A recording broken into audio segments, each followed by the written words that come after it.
మా ప్రభువైన యేసుక్రీస్తు మీ అందరి నా శుభవందనండి. ఈరోజు దేవుని వాగ్దానం కీర్తనల గ్రంథము 55వ అధ్యాయము 22వ వచనము. నీ భారం యెహోవా మీద మోపము, ఆయనే నిన్ను ఆదుకొనును, నీతిమంతులను ఆయన ఎన్నడను కదలనీయడు అనే వాగ్దానం ఇచ్చండి. పరిశుద్ధాత్ముడు అర్ధరాత్రి లేసి ప్రార్థన చేసి స్తుతి చెల్లించి మళ్ళీ ప్రార్థన చేసి దేవుడు అన్నప్పుడు దేవుడి వాగ్దానం ఇచ్చినట్టు వెంటనే చూడండి అక్కడ నేను కూడా ఉదయకాల సాయంత్రకాల అర్ధరాత్రి ప్రార్థన చేస్తున్నాం, స్తుతియాగం చేస్తున్నాం, బైబిల్ అయితే దేవుని కృపలో పూర్తి రాస్తానండి. ఇంకా ఉపవాస ప్రార్థన కూడా చేస్తున్నాం కదా, ఈ విధంగా చేస్తున్నాం అనమాట. అయితే దీనికి ఇక్కడ మరి రిఫరెన్స్లు చూసుకుంటే ఇంకా సామెత గ్రంథము 16వ అధ్యాయము 3వ వచనంలో దేవుడు ఏం మాట్లాడుతున్నారంటే, నీ పనుల భారము యెహోవా మీద ఉంచుము, అప్పుడు నీ ఉద్దేశములు సఫలమగును అని అంటున్నారు అనమాట. ఇంకా 1వ పేతురు రాసిన పత్రిక 5వ అధ్యాయము 7వ వచనంలో దేవుడు ఏమంటున్నారంటే, ఆయన మిమ్మల్ని గూర్చి చింతించున్నాడు కనుక మీ చింత యావత్తు ఆయన మీద వేయడి అని అంటున్నారన్నమాట.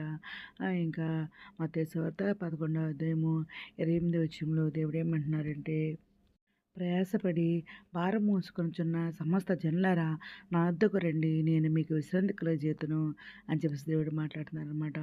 ఇంకా ఫిలిప్పీయులకు రాసిన పత్రిక 4వ అధ్యాయము 6-7 వచనాల్లో దేవుడు ఏమంటున్నారంటే, దేనిని గూర్చి చింతపడకూడదు కానీ ప్రతి విషయంలోనూ ప్రార్థన విజ్ఞాపనములు చేయుట మరి కృతజ్ఞతాపూర్వకముగా మీ విన్నపములు దేవునికి తెలియచేయడి, అప్పుడు సమస్త జ్ఞానమునకు మెచ్చిన దేవుని సమాధానము యేసుక్రీస్తు వలన మీ హృదయములకును మీ తలంపులకును కావలి ఉండును అని చెప్పేసి దేవుడు మాట్లాడుతున్నారండి.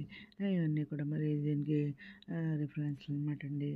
నీ భారం యెహోవా మీద మోపుము, ఆయనే నిన్ను ఆదుకొనును, నీతిమంతులను ఆయన ఎన్నడను కదలనివ్వడు అనే వాగ్దానం మరి దీనికి రిఫరెన్స్ అనమాట అండి. ఈ ముఖ్యమైన అర్థం ఏంటంటే, ఈ వాగ్దానం మన చింతలను సమస్యలను మన మనమే మోయకుండా దేవుని మీద వేయమని మరి చెబుతున్నారన్నమాట. దేవుడు మనలను ఆదరించుటకు మరియు మరి సహాయం చేయుటకు సిద్ధంగా ఉన్నాడనమాట. నీతిమంతులకు దేవుడు ఎన్నడూ కదలనివ్వడని మరి ఓదారుస్తాడని, నిరాశతో ఉన్న వారికి మరి నిరీక్షణ ఇస్తుందని చెబుతున్నారనమాట.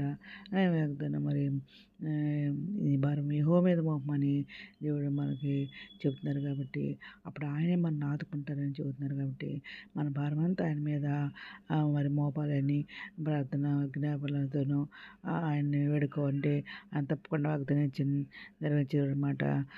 ఈ వాగ్దానం అందరి చేతులు లేవని కోరుకుంటూ ఈరోజు మనం ప్రార్థన చేసుకుందాం. మౌనద సశక్తి మందిర ఘనమైన మనకి స్థుతిస్తున్నా తండ్రి. అది మీద ప్రపంచం ప్రతి ఒక్క పెట్టిన పేరు జ్ఞాపం చేసుకోండి అన్న. ప్రతి ఒక్క పెట్ట అవసరం లేకుండా నాకు తెచ్చిన కోరికలు తెచ్చండి. చంటి పెట్టలు మంచిగా ధైర్యశైలితో ఉండే ఉద్యోగులకు ఉద్యోగాలు తెచ్చండి. ఆర్థిపిస్తున్న వరకు ఆర్థిక సాయం తెచ్చండి. అందరికీ స్వస్థపరచండి. వేదనలకు వాత చిన్న కింద వారు లేవతండి. రక్షణ వారికి రక్షణ తెచ్చండి. ఎవరినస్తులను బలపరచండి. ఎవరి కాలంలో కాడమంటే కృప చెప్పండి. ఇతరు రానియరు మీరు చేయడానికి మీ అందరూ సిద్ధపడ్డ కృప చెప్పమని అతి ప్రభువులు ఉండే భాగం దయచేయమని మా ప్రభు పేరు చూడండి నేసుకొస్తే పరిశుద్ధమైన నామన అడిగి పెట్టుకుంటూ ప్రార్థిస్తాం తండ్రి. ఆమెన్. మీ అందరి ప్రార్థనలో మా కుటుంబం నుంచి కూడా ప్రే చేయమని మనం చేసుకున్నాను. ప్రభు సేవలో మీ సహోదరి. God bless you.